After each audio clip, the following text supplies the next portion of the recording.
Un buen amigo me preguntó, wow, Carlos, ¿cuántos salmos escribió David? Dijiste que eran varios escritores. Insistió y hasta la fecha todos los ha escrito David. Yo sonreí y mi respuesta fue esta. Vamos, no con más ansias, apenas hemos estudiado 6 o 7. Son 150. Pero respondiendo a tu pregunta, la versión hebrea del Antiguo Testamento insiste que David escribió 73. Sin embargo, la Septuaginta le otorga 84.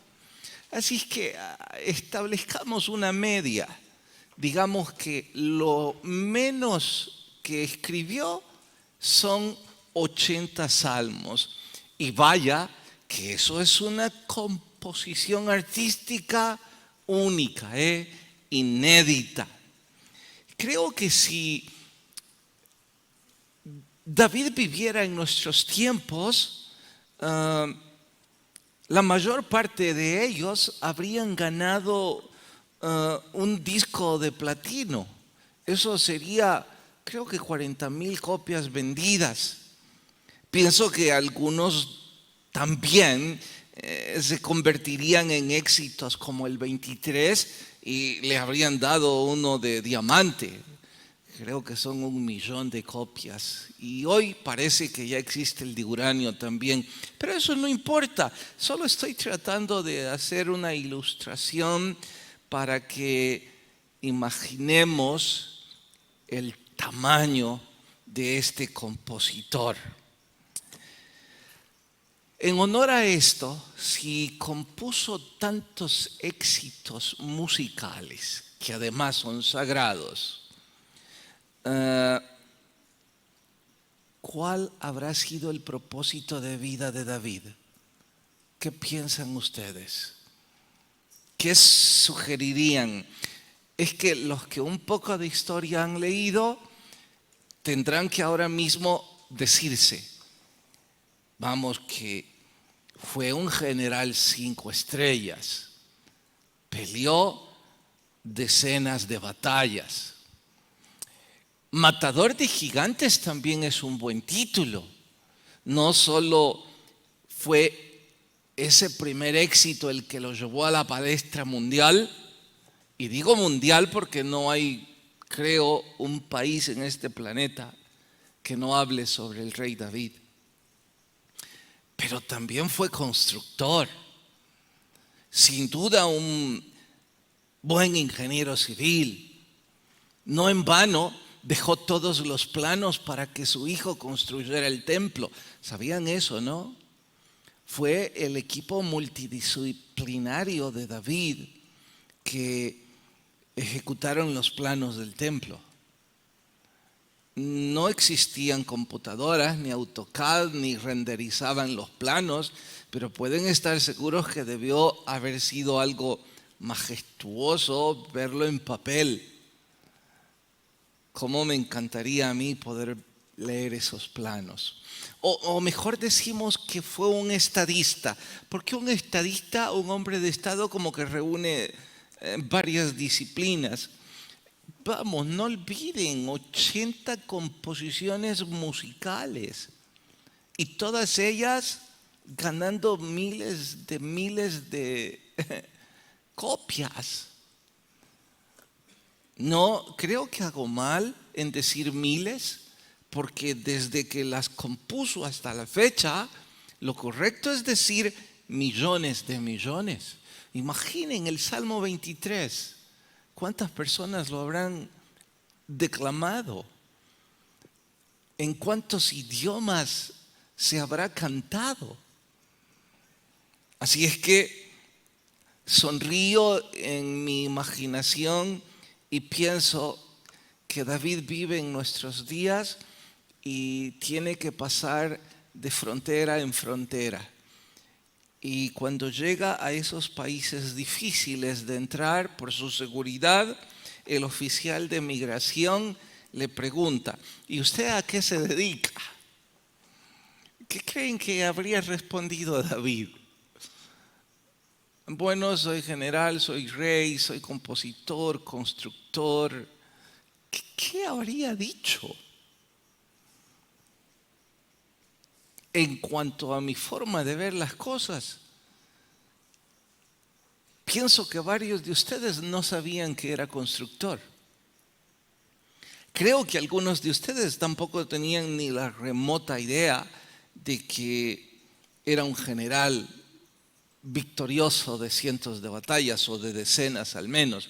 Lo que sí sabían sin duda es que mató al gigante, que fue rey, pero estoy convencido que aún los que nunca entraron a un estudio saben que el rey David era compositor, era un músico, un poeta. Bueno, a lo mejor alguno de ustedes está discrepando conmigo y dice, no, pastor, mejor dejémoslo como rey, como sea. En el estudio de hoy, al final, ustedes, por favor, concluyen cada quien cuál fue el propósito de vida de David. Por cierto, si alguien no sabe definir qué es un propósito de vida o qué es el propósito de vida, el diccionario lo define como la declaración personal que da un estado de máximo bienestar, felicidad o satisfacción. Eso es el propósito de vida. Estado de máximo bienestar, felicidad o satisfacción. En palabras más nuestras, el propósito de vida sería aquello por lo que yo vivo y que me hace feliz. De hecho, les tengo que preguntar, visto así, ¿cuál es su propósito de vida? Si usted o yo tenemos que pasar por la oficina de migración, ¿qué responderíamos si el oficial nos pregunta cuál es el propósito de vida? A lo mejor en su DUI dice mecánico, ama de casa, doctor, secretaria, y quizás usted va a responder cualesquiera sean las profesiones, pero el oficial va a insistir, no, esa es su profesión. O a lo que se dedica, pero yo le estoy preguntando qué es lo que le hace feliz, qué es lo que usted hace en la vida que lo hace sentir realizado o realizada, qué es lo que le da felicidad. Ahora les debo confrontar y decir, si ustedes no tienen una respuesta a esa pregunta, temo que llevan una vida sin propósito. Imaginen, no saben qué responder, no saben qué les hace felices. Esa es la razón por la que no tienen metas.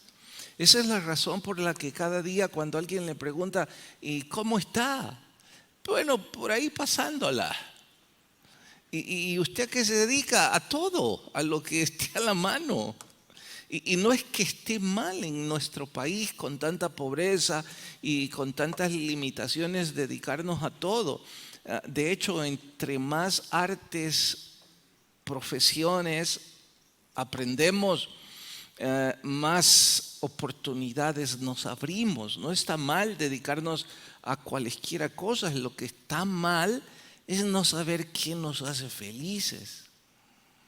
Porque probablemente hoy por hoy usted está en una oficina porque necesita ganar dinero para mantenerse, pero se siente esclavizado o esclavizada. No estoy hablando mal de usted, yo me sentí así 5 años de mi vida, de los 18 a los 23.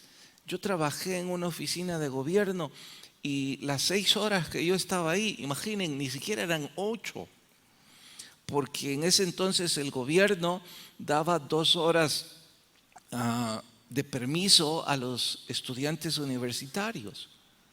Así que yo estaba 6 horas apenas y eran 6 horas tan largas, tan insufribles. Yo corría para salir de esa oficina. Entonces, no me quejaba de mi trabajo porque me producía el sustento. Y debo decirlo, para mi edad, buen sustento, pero no me hacía feliz, estoy muy seguro. Me hacía muy miserable la vida. A la primera oportunidad yo renuncié porque estaba buscando mi felicidad y creo que todos en la vida la buscamos. Así es que es en torno de eso que el salmo que hoy vamos a estudiar, quizá hago bien en titularle Buscando un propósito de vida. Vayan al Salmo capítulo 8. Salmo capítulo 8. ¿Listos? Por favor, oremos antes. Señor, te agradecemos por empujarnos a tu casa.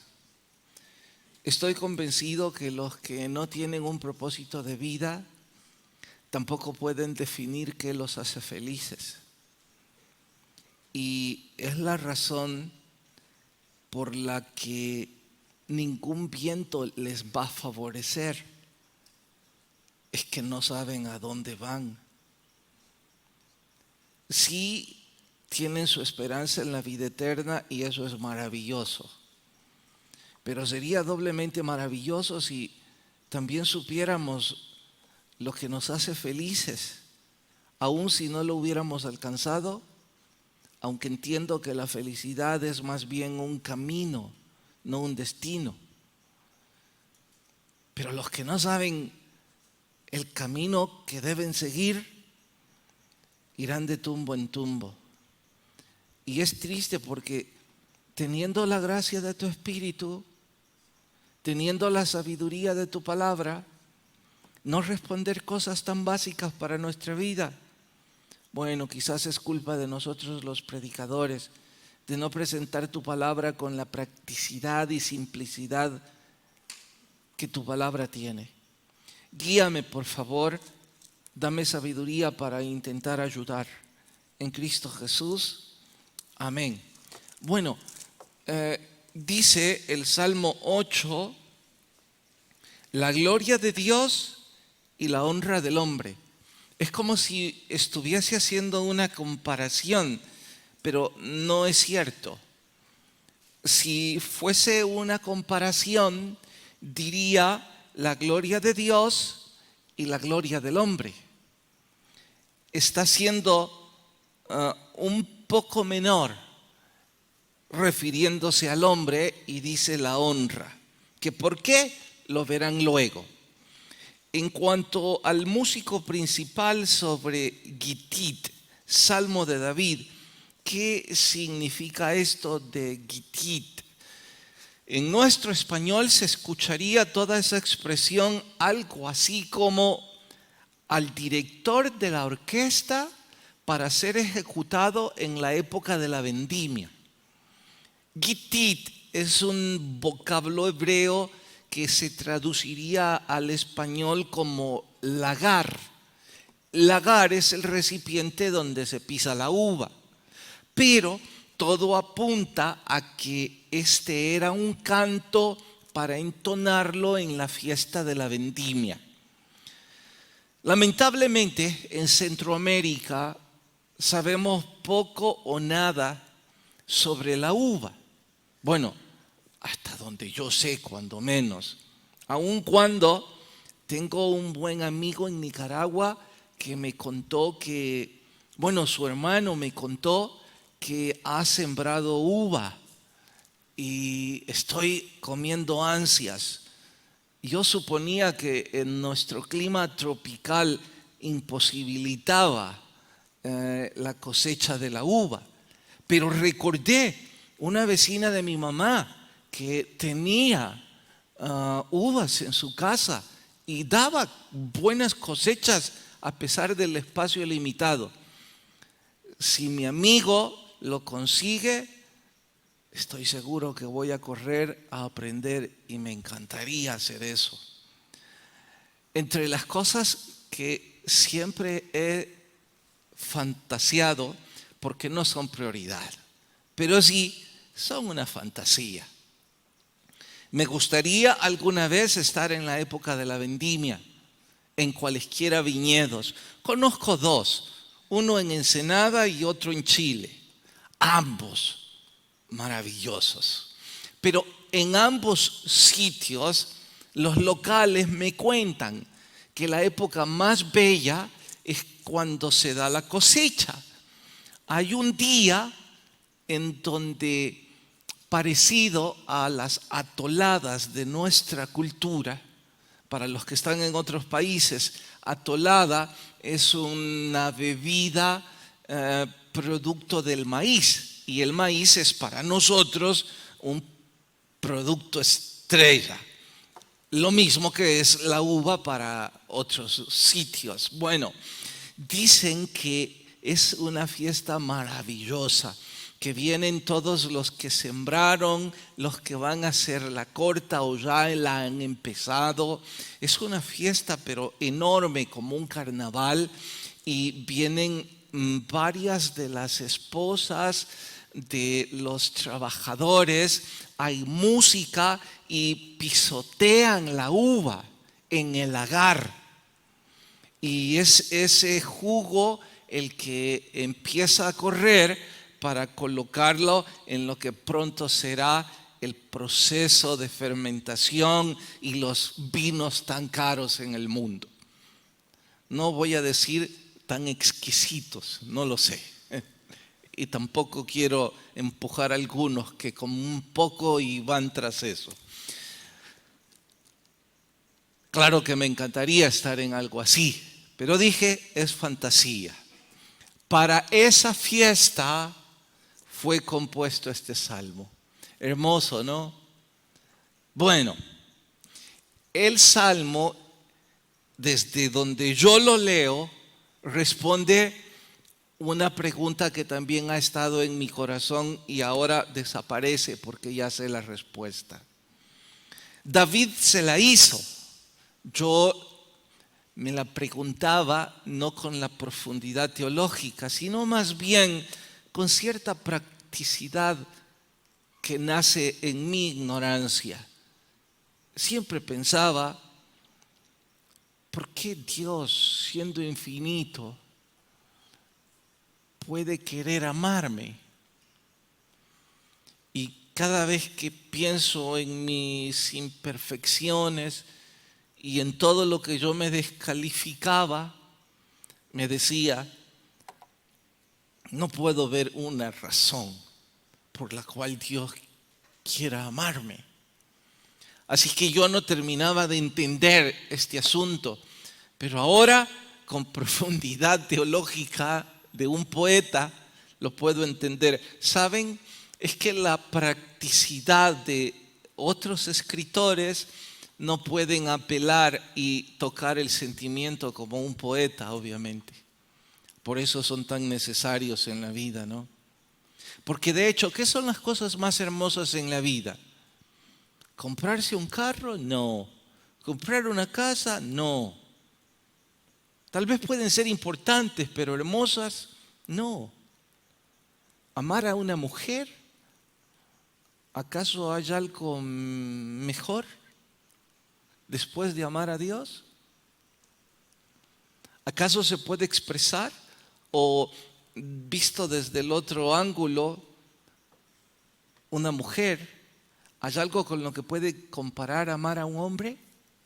Y no estoy hablándoles de su contexto actual, que cuando lo ve dice, ay, no, me refiero a cuando se enamoró, lo que le hizo tan feliz. Bueno, eso solo los poetas lo pueden describir, no los escritores prácticos que se dedican a ciencias exactas.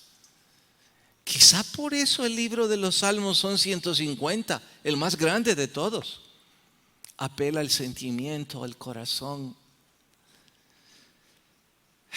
Dice David, ¿qué es el hombre para que Dios lo visite y se acuerde de él? Mejor leámoslo y no usemos mis palabras. 8:4. Y digo, ¿qué es el hombre para que tengas de él memoria? Y el Hijo del Hombre para que lo visites. ¿Qué es el hombre para que sea importante para Dios? Bueno, en este salmo vamos a encontrar la respuesta. Comienzo por decir esto. Verso 1, no yo, David en realidad. 8:1. Oh Jehová, Señor nuestro, cuánto es tu nombre en toda la tierra. Has puesto tu gloria sobre los cielos. Por favor, traten de dibujar la expresión has puesto tu gloria sobre los cielos. ¿Pueden dibujar eso? ¿Qué tipo de cuadro sería? Has puesto tu gloria sobre los cielos. ¿Nadie? Una constelación sería una buena descripción.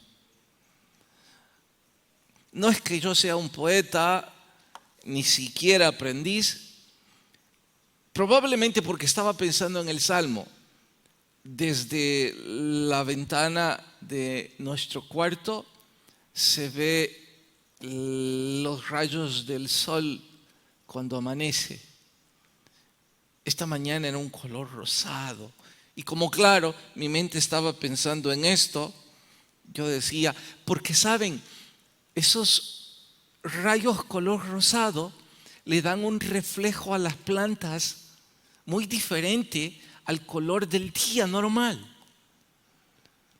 Y yo pensaba, seguramente David estaba viendo algo como esto. La majestuosidad, la grandeza de nuestro Dios, creando todos esos colores en la naturaleza. Bueno, a eso se refiere, has puesto tu gloria sobre los cielos. Pero hay un poco más. Vean luego el versículo 3. Cuando veo tus cielos, obra de tus dedos, la luna y las estrellas que tú formaste, se me ocurre pensar que David, además de componer música, también sabía pintar, porque esta es la descripción de un pintor, diciendo, obra de tus dedos, la luna y las estrellas que tú formaste. Esta jungla de cemento en la que vivimos, la ciudad, nos limita de ver cosas hermosas. Yo creo que cuando fui adolescente o niño, había menos edificios, había menos electricidad y quizá por eso, menos tecnología. Y quizás por eso podíamos apreciar el firmamento. Pero díganme, ¿soy yo el único que recuerdo las 7 cabritas? ¿Los 3 reyes magos? ¿La osa mayor y la osa menor? Noten, los que tienen mi edad están diciendo que lo recuerdan como yo. Y estar en la acera de la calle donde vivíamos, tirados con un grupo de amigos, viendo el cielo y preguntándonos quién encontraba primero a los 3 reyes magos. Eran escenas maravillosas. ¿Cuánto he visto 40 años después? ¿Cuánto he visto en tecnología? ¿Cuánto he visto en fotos? ¿Cuánto he visto en algunos viajes cuando predico? Y puedo asegurarles, no está grabado en mi mente como la belleza del firmamento. Los más jóvenes, pienso que hasta sueno patético para ustedes diciendo, pobrecito el pastor, a saber de qué está hablando. Porque les aseguro que ustedes no encuentran las 7 cabritas. Ustedes encuentran varios cabros a cualquier hora del día, pero las cabritas no las hallan. Creo que el mundo nos está arrebatando nuestra mirada de la creación de Dios para confundirnos. Quizá por eso la mitología escandinava dice que los dragones al morir van al cielo y se convierten en estrellas. Quizá por eso, cuando los scouts íbamos a un campamento, nos enseñaban a cantar. Que por cierto, yo por mi edad nunca me pude quedar a dormir. Mis hermanos sí, y yo como sufría por no tener la edad. Pero sí me quedaba hasta la fogata. Y en la fogata la aquela cantaba: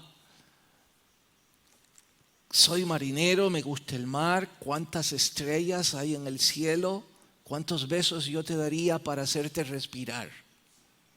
Wow, y todos los chicos y los adolescentes mirábamos el cielo y veíamos millones de estrellas. Imaginen, tengo 52 años y recuerdo el verso como si lo canté ayer. Lo puedo cantar, pero les voy a dar pánico.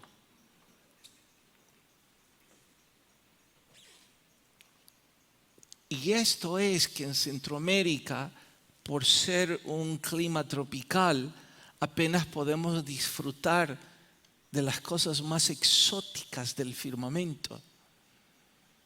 Pero imaginen vivir en un país cerca de los polos y poder apreciar la aurora boreal. Que de pronto usted sale y encuentra el choque de millones de partículas que se desprenden del Sol y al golpearse con el campo magnético de nuestro planeta producen una cortina de colores en movimiento, como una bandera de colores. Eso solo lo he visto en fotos o en video y me embriaga y digo, otra fantasía más. No me interesa gastar dinero en verlas porque pienso que algún día en el reino de Dios voy a ver cosas mucho más hermosas. Porque es mi Dios quien hizo eso. Y les estoy diciendo pequeñas cosas. Ahora viene la comparación. Comparado con el artista, comparado con ese alfarero, comparado con el que dibujó todos esos escenarios y comparado con los escenarios mismos, ¿qué es el hombre para que Dios lo atienda? Díganme ustedes. Nada. Absolutamente nada. Y eso me hace pensar más, wow, quizás esta es la razón por la que cada vez que me alejo de Dios y lo deshonro con una vida pecaminosa, Satanás se aprovecha y me dice, hipócrita, ¿por qué crees que Dios puede amarte siendo el trapo de inmundicia que obviamente sos? Pero no para ahí. El salmista sigue inspirado y hace otra comparación, ya no con el firmamento, sino que vean el verso 2 ahora. Dice, de la boca de los niños y de los que maman, fundaste la fortaleza a causa de tus enemigos para hacer callar el enemigo y al vengativo. Ahora habla de la boca de los niños y de los que maman. Dice que los bebés adoran a Dios. La Biblia enseña que los animales adoran a Dios, que las plantas adoran a su Creador. Es como si las plantas, los bebés y los animales reconocen su propósito de vida mejor que nosotros los humanos, porque en efecto son felices. Si no se han tomado el tiempo por culpa de esta jungla de cemento, hagan el espacio. escuchen algún amanecer el canto de las aves en un lugar lleno de árboles. Es increíble. Intenten ver el color de esas aves. Y si les pregunto, ¿piensan que son felices? Estoy seguro que todos dirán, absolutamente sí. Luego, vean a sus perritos. Cuando usted les habla con cariño, wow, corren, mueven su cola, se paran en dos patas, quisieran besarnos, quieren lamernos. Están diciendo, somos tan felices. ¿Por qué los animales y la creación de Dios conoce su propósito y disfruta aun cuando hay tornados, aun cuando hay inclemencias? Ellos disfrutan y nosotros no.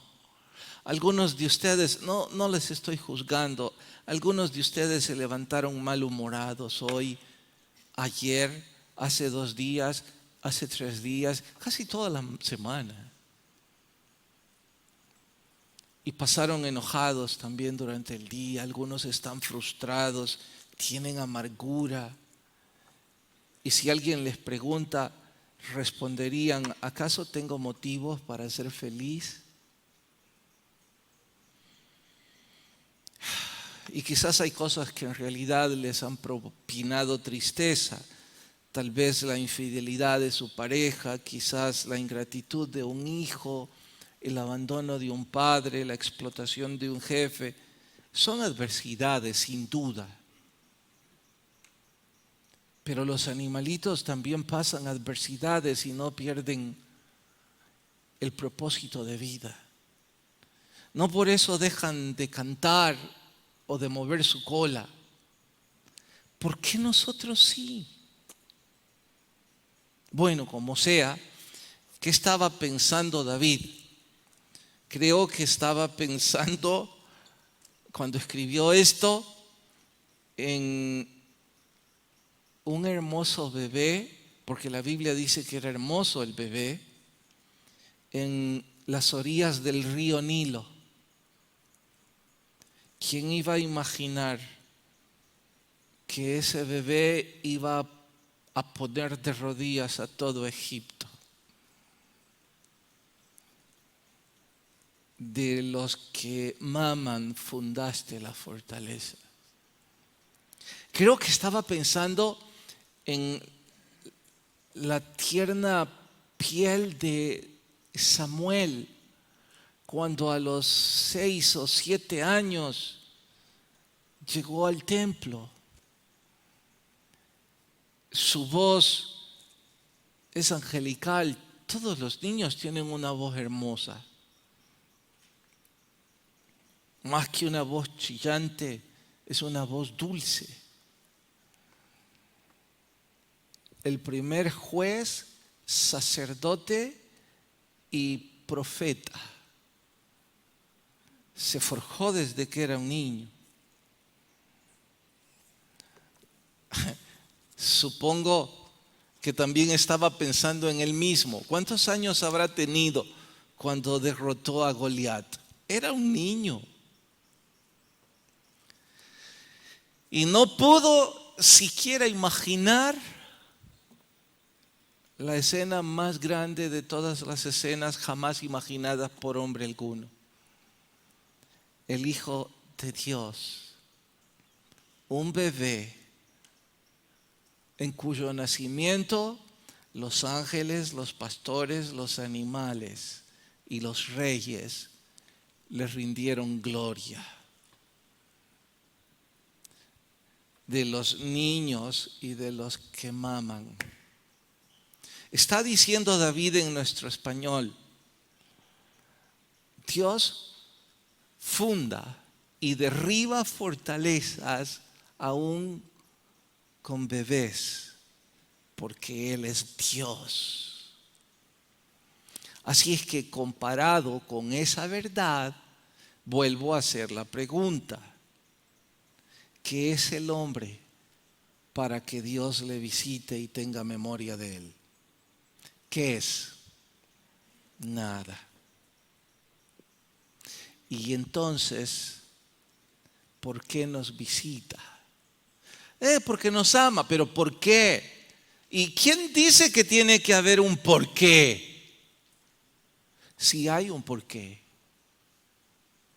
¿Saben? Estoy sorprendido, digo, ¿cómo puedo haber descubierto esto 30 años después de haber empezado a estudiar la Biblia?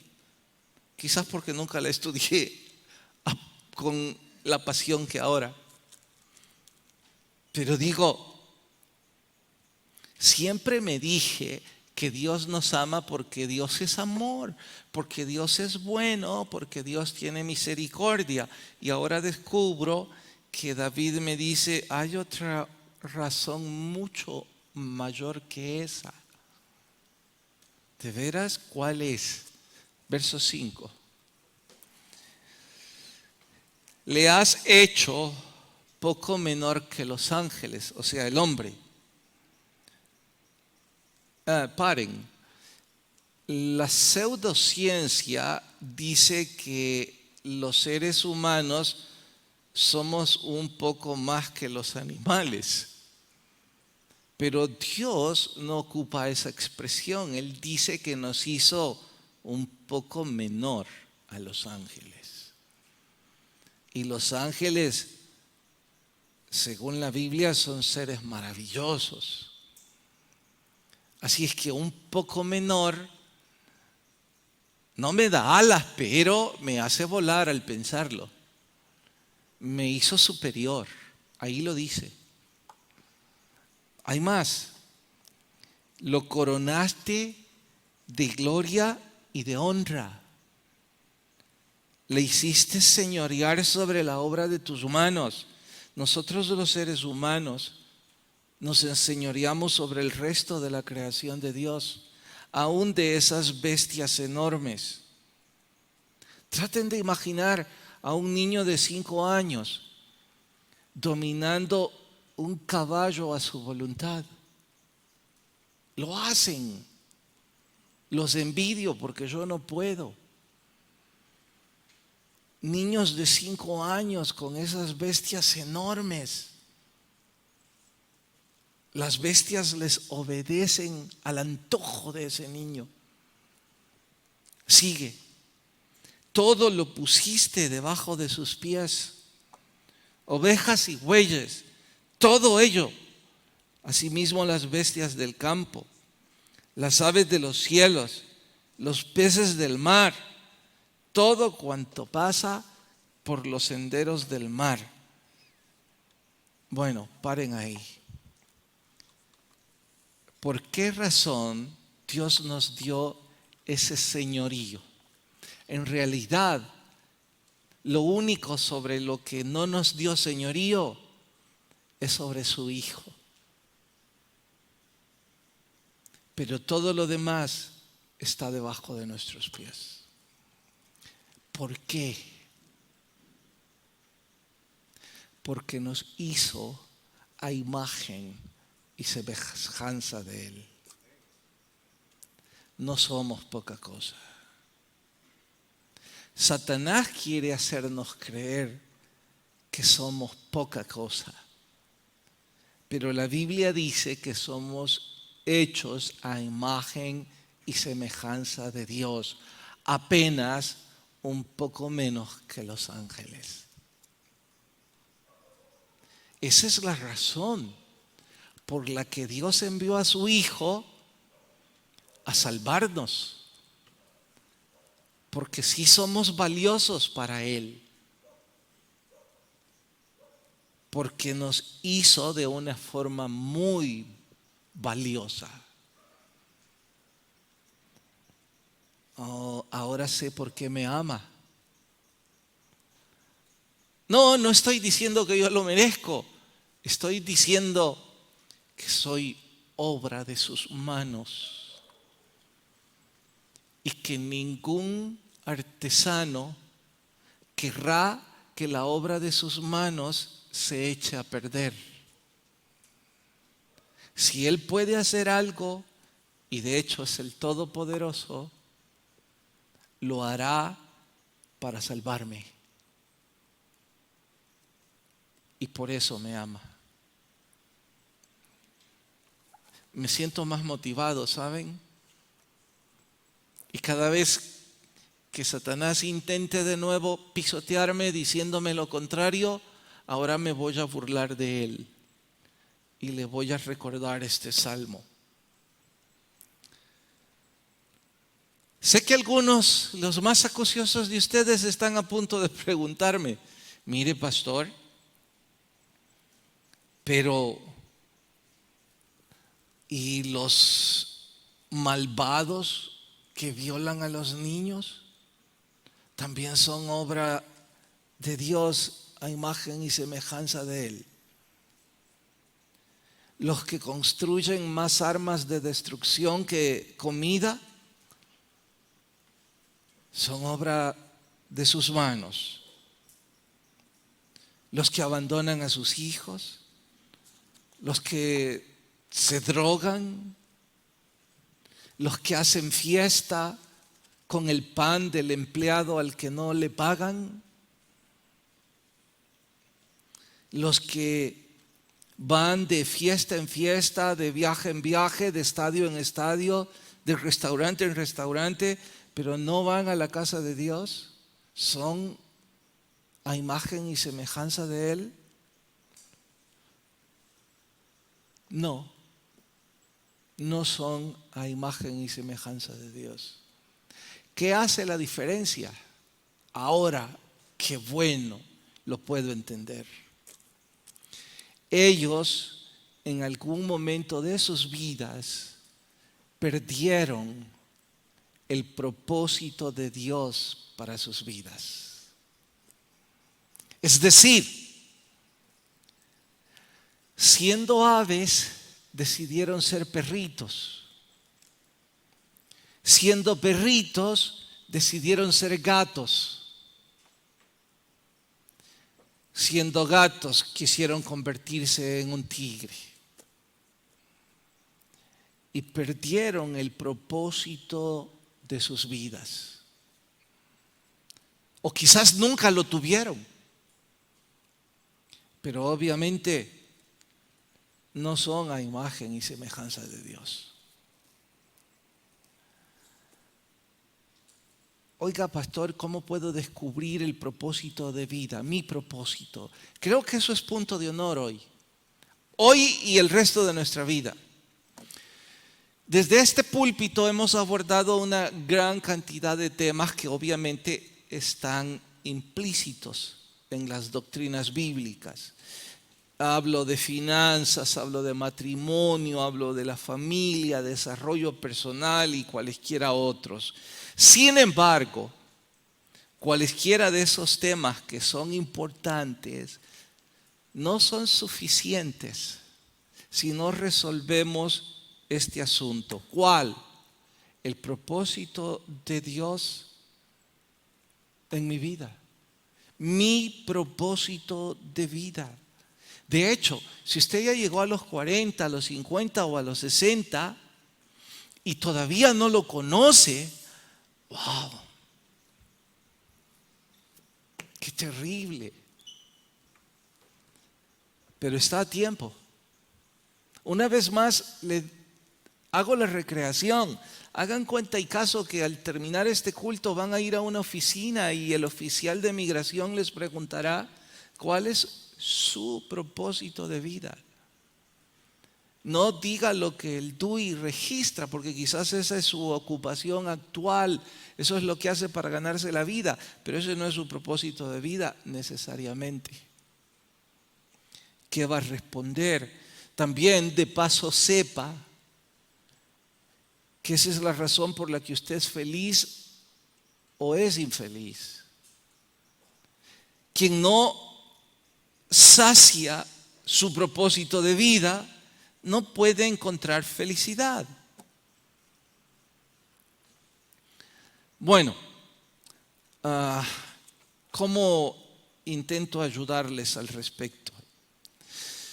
La definición del diccionario: máximo estado de felicidad, bienestar, satisfacción. Ok, pero ahora tengo que definir también, ¿y qué es felicidad? Voy a imaginar un diagrama de círculos concéntricos. ¿Qué es eso? Un círculo, dentro de ese círculo otro y otro y otro y finalmente el más chico. Eso es un círculo concéntrico. ¿Qué significa?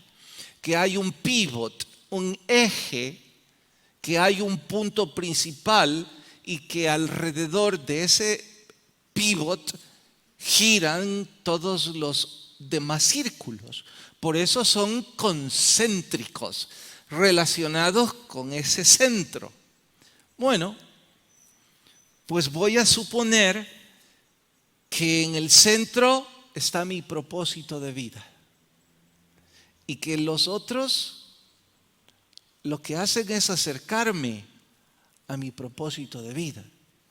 No dije que no sean importantes, solo dije que lo que me hace feliz es esto, el punto de en medio.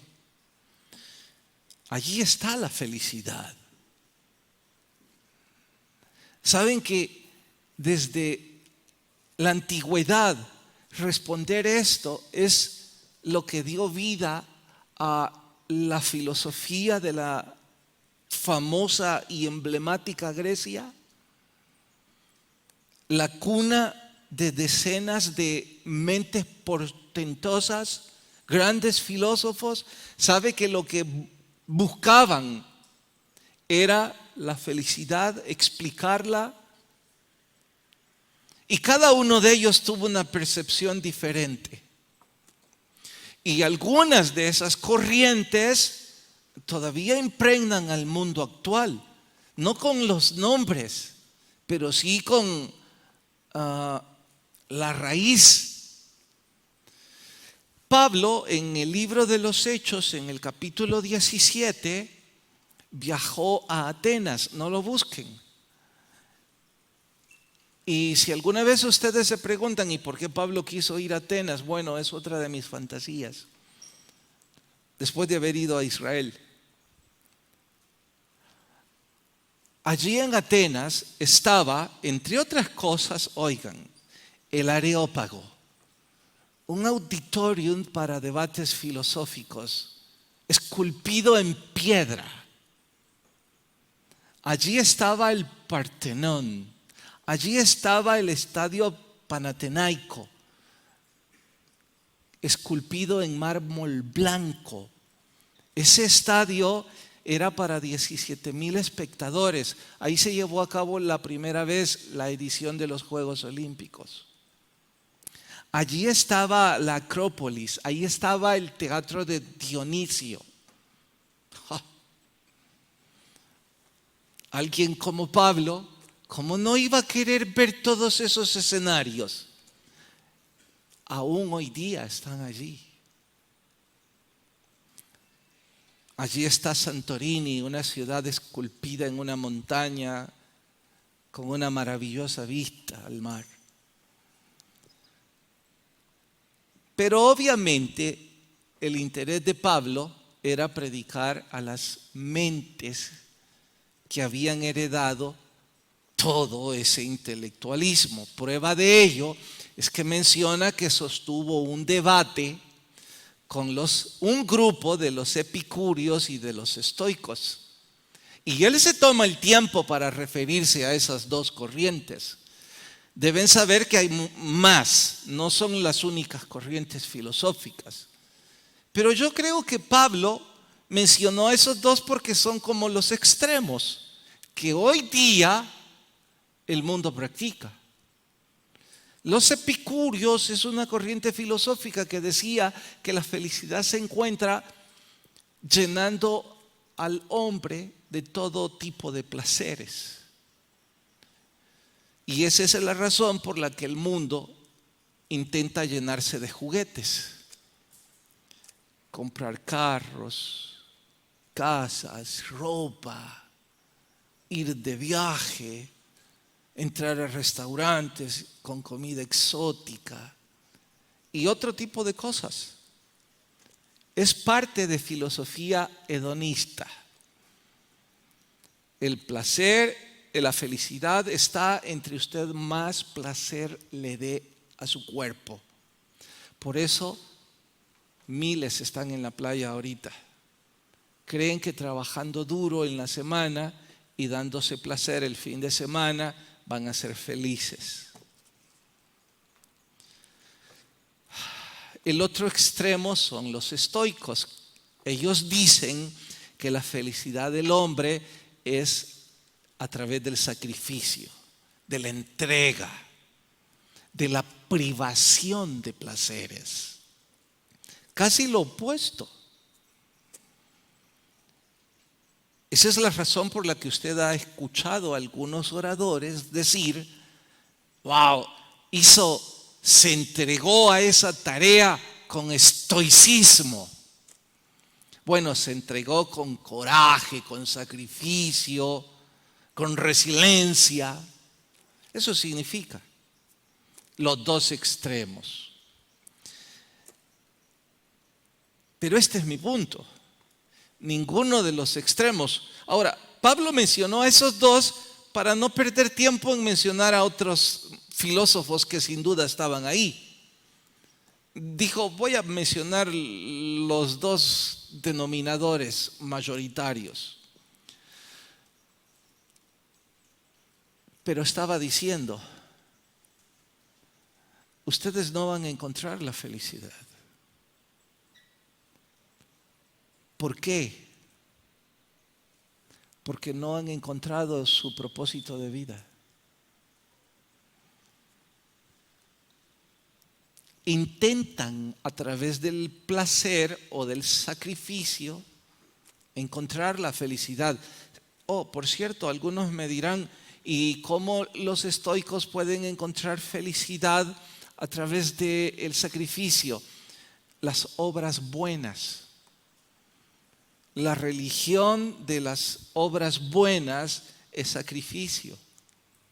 De ahí que incluso algunas escuelas religiosas hasta se flagelan, se cortan, porque creen que el dolor y el sufrimiento les va a dar felicidad. Absurdo. Pablo les estaba diciendo,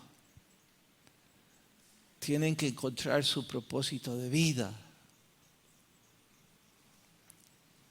De hecho, lo entendieron tan bien que dijeron, dejemos este loco porque capaz nos persuade. Pero lo escucharon de buena gana. A diferencia de 2 o 3 que están aquí que de mala gana me están escuchando. Ahora voy a cerrar esto intentando con un pequeño testimonio que me ayuden a descubrir mi propósito de vida. Si descubren el mío, van a descubrir el de ustedes.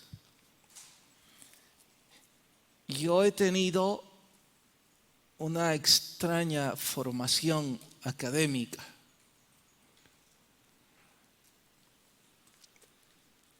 Estudié bachillerato industrial no porque quería conocer sobre la industria, es porque quería jugar básquetbol. Y en ese entonces el único colegio que competía de la manera que yo quería y que me daba una carrera de trabajo era esa. Así es que por eso fui a parar ahí. Eso empezó a marcar mis intereses en la vida, mi propósito de mi vida. Era época de guerra, mi papá fue militar y tuve interés a los 16, 17 años. Boom, mis lentes. El doctor dijo, usted padece miopía. Así es que una carrera en el ejército descalificada. Bueno, no puedo hacer eso. ¿Qué sigue? Una ingeniería, porque estudié bachillerato industrial. Estoy poniendo círculos concéntricos. Y fue así como fui a parar a ingeniería mecánica. Todavía época de guerra, mi trabajo era con asuntos contables, porque solo eso me consiguieron. No es que era lo que yo quería, pero me daba buen dinero, así que fui a parar a una oficina con temas financieros. Y sí, me esforcé. La única opción era estudiar y en ese entonces vino un proyecto. La Pricewaterhouse capacitó auditores y me metí y de milagro me gradué. Así es que ahí me pregunté, bueno, quizás mi vida no tiene que ver con la ingeniería, sino con la economía, con términos económicos, finanzas. Quizás voy mal aquí. Imaginen 24, 25 años. Todos los que ya tienen mi edad deben estar diciendo, sí, es una época en que uno no sabe qué va a hacer en la vida. Bueno, ¿qué hago? Sigo trabajando, pero me fastidia estar en esa oficina. Así es que surge la oportunidad, un proyecto del gobierno, indemnizan, alguien quiere contratar a un estudiante de ingeniería que sea cristiano y yo calificaba, mi currículum era perfecto. Y como no quería finanzas, sino que ingeniería, me pasé para ingeniería industrial para poder trabajar y poder. Otro círculo más. En ese entonces empecé a predicar. Y me apasionaba predicar. Una de esas tantas veces que quise rendirme en ingeniería, recuerdo con mucho cariño a ese catedrático que no era cristiano y me dijo, mira, ¿y por qué venís tarde? Ya le conté que mire, trabajo, estudio teología, y vos que estás loco, me dijo. ¿Y por qué estás estudiando teología e ingeniería? ¿Por qué no mejor tomas una carrera humanista que te quite menos tiempo que una ingeniería? Y es afín a lo que estás estudiando, él dijo, de la religión, que por cierto él lo vio con discriminación. Y fue una buena pregunta. ¿Y saben mi tonta respuesta? Es que fíjese, ingeniero, que yo quiero ser ingeniero. Él sonrió, qué filosófico te oí, me dijo.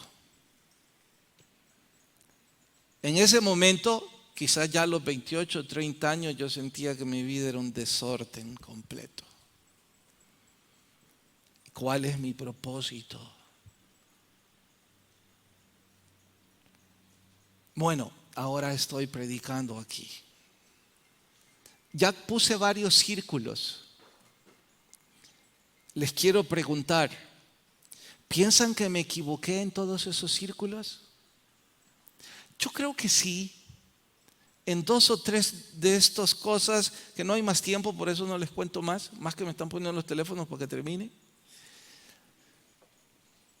Entonces, hay otras 2 o 3 cosas que he hecho muy mal, que si volviera a vivir corregiría una u otra, que finalmente sí me han traído alguna ventaja, porque finalmente todo lo que se aprende es bueno, si es bueno.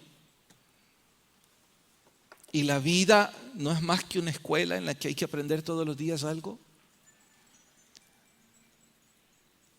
Así es que ahora que tengo 52 años y viendo mi propósito de vida, tengo que responderme. ¿Y Dios para qué me trajo a este planeta finalmente?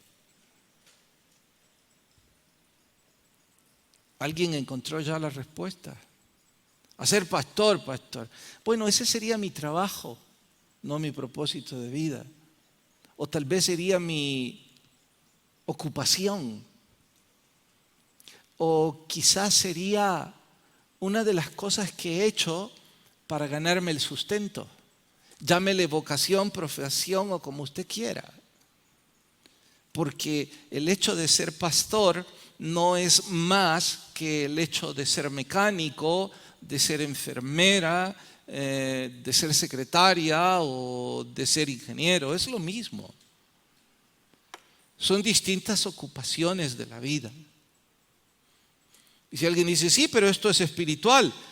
Todas las profesiones son espirituales cuando se encuentra el propósito de vida. Entonces, ¿cuál es el propósito de vida? ¿Qué me haría feliz? Bueno, aquí va el punto de lo que David estaba hablando. El punto que está en medio, el eje, el pivot, lo que da felicidad es hacer lo que Dios te trajo a hacer en este planeta. ¿Qué te trajo a hacer? Exactamente lo mismo que trajo a hacer a esas avecitas, a esos perritos y a esos gatos y a esos tigres. ¿Qué los trajo a hacer? Lo mismo que hizo con el firmamento. A adorar a Dios sobre todas las cosas. Porque esas aves cantan a Dios, esos animales cumplen el rol que Dios les dio, el firmamento igual. Y si yo, ya sea como mecánico, como doctor, como enfermero, como campesino, o en mi caso, en todas las cosas en las que me metí, si en cada una de ellas yo hubiese adorado a Dios y tenido a Dios como el centro de mi vida, no importa lo que esté haciendo, habría sido feliz. Porque el propósito de la vida está en Dios. El que nos da la felicidad es Dios. Eso significa que si yo no quería estar en esa oficina, pero mi vida estaba adorando a Dios, pues yo iba a ser feliz mientras el tiempo pasara y mientras la oportunidad se me daba. Pero como no tenía mis ojos claros, ni mi visión de vida, ni tenía un propósito, yo me sentía miserable. No disfruté, qué tonto. No disfruté esos 5 años, sino que me sentí mediocre.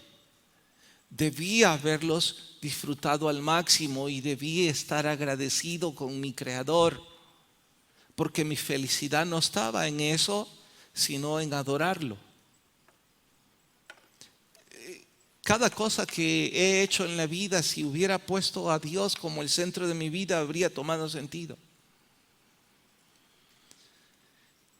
Y temo que eso es lo que está pasando con usted, probablemente. Exactamente lo mismo de los epicúreos y de los estoicos. Tienen varios círculos en su vida y probablemente buenos.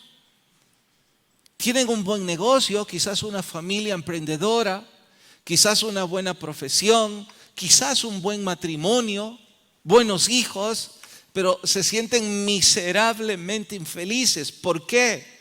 Porque sacaron a Dios de sus vidas.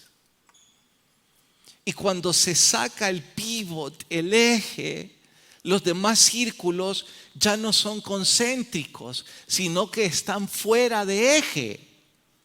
Se golpearán entre ellos, como algunos ahora se están golpeando en sus vidas, porque Dios ya no es el centro de sus vidas. Usted decide qué hacer con su vida. Oramos.